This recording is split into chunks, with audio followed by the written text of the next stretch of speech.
And a cake for somebody on their birthday, I'm going to show you how to make a really simple one for them at home. Great way to get the kids involved in cooking, and it really will make their day. So the first thing that we need for our birthday cake is one of these nice spring pans. Now the sponge has got a tendency to stick, so once we release it with that nice spring, it'll make it a lot easier. The other thing we're going to do to stop it from sticking is brush some nice butter in there all around on the edges as well, because that's where it really will stick the most.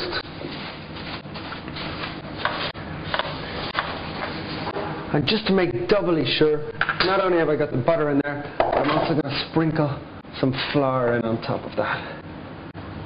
That gives us 2 chances of it not sticking. And just around the outside, a little bit of flour as well. So once that's finished, give it a little tap. Shake out any of that excess flour. So you can see now that the butter and the flour are nicely evenly spread, and we should have no problem at all with that sponge sticking in there. So we'll set that aside and move on to our next stage. Okay, so the first thing we're going to do is our flour goes into the sieve, and so does our corn flour. And we're just going to sieve those up to get any impurities that might be in either of those.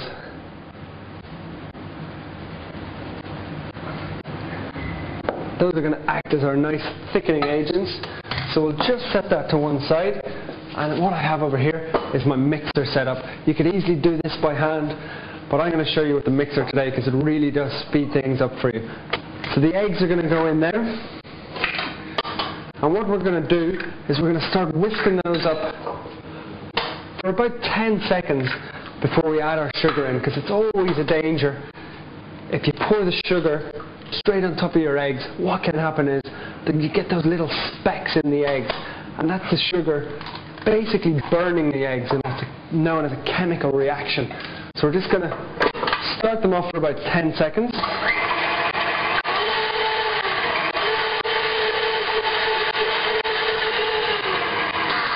Just so they've mixed together a little bit, and then we'll pour our sugar in.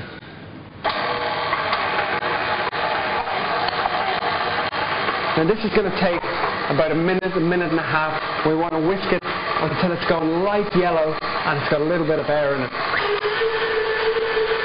So you can see that that's been on there for about 2 minutes actually. It's taken a little bit longer than I thought. And if you look in there, it's lovely and light and airy. So you're really looking for that pale yellow, nearly white colour. Make sure your nails are washed on your arm, everything, and I'll show you why now.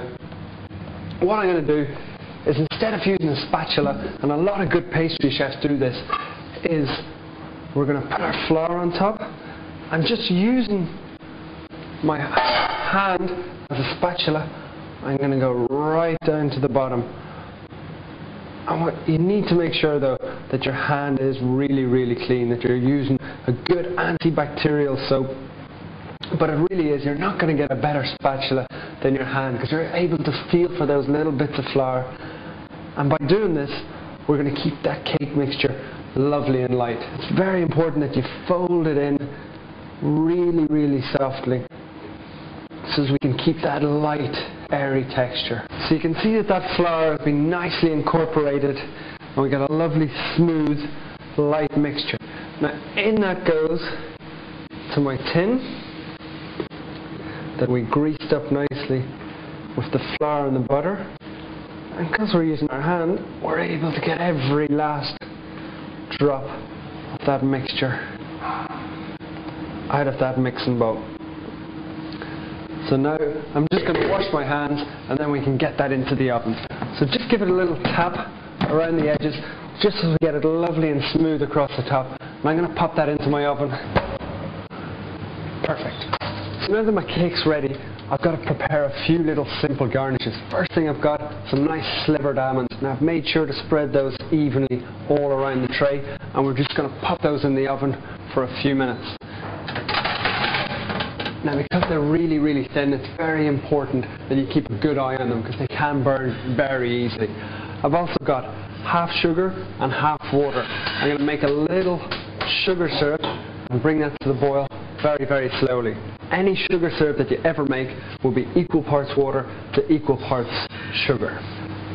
As that comes to the boil, the next thing that I'm going to start doing is I'm going to start cutting my cake. Now the best way to cut a cake, we're going to cut this one in 3, is you're not using the knife to go all the way across. You're turning the plate and just holding the top of it. We're moving that cake in a lovely circular motion. Very important to keep your knife flat so that the pieces of cake are not uneven. So keep turning.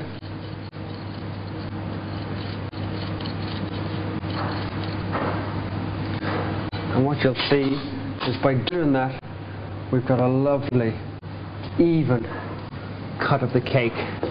So we're going to cut that into 3 pieces basically. So my sugar syrup has slowly come up to the boil, and what I'm going to do is I've got a little bit of fresh orange juice and some Cointreau mixed together. Now what we're going to do with this is basically, when it's still warm, using a little pastry brush, just take it and brush it onto that lovely cake. You're just patting it on nice and gently, and that sponge is going to absorb all of that and take on the wonderful flavour of the nice Cointreau, the orange juice and the great sugar syrup. So very delicately, just brush it evenly all around the cake.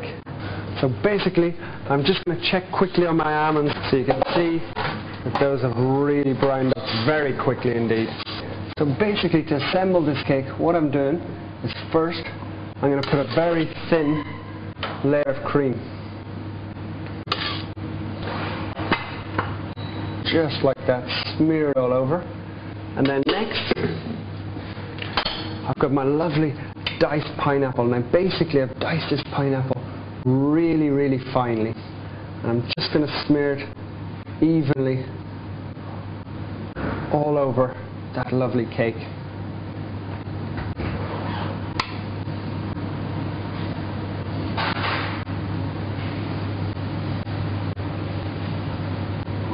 Just like that. So basically I'll do that in between both layers of the cake, and then we'll put the top on it, and then we'll take it to the next stage. So now that our cake has been assembled with our nice layer of cream and pineapple in between each layer, we're just going to brush that top with a lovely bit of our nice Cointreau syrup, and that's just so the cake stays nice and moist. We really don't want to dry it out too much. So nice and even all around the cake, and then all we have to do is go back to our cream, and we're basically just going to completely cover it using a palette knife. So just smear it all across like that. And then on the sides, we're going to do exactly the same thing, just like that. Now what I have are my slivered almonds. I've really let these cool right down. And what I do is I get a handful of them like that, and I'm just basically going to push them onto my cake, and I'm going to let any excess ones just fall off like that. And what that does is it gives you that nice effect. So once again, just a nice handful, and you're just going to push them. Your hand's not actually touching the cream because of the almonds in the way, and any excess ones just shake off. So I'm going to do that all the way around that lovely cake. Now the next thing that we need to get on there are these lovely strawberries, and they really do bring a lovely bright colour to this cake. Now I'm using a little ring here, and why I'm doing that is so as I can get a nice, perfect, symmetric circle. In goes that last raspberry. Actually, I think I can just squeeze one more in there. And I'll just lift that ring off. And all we have to do is stick a couple of candles in there, a little dusting of icing sugar,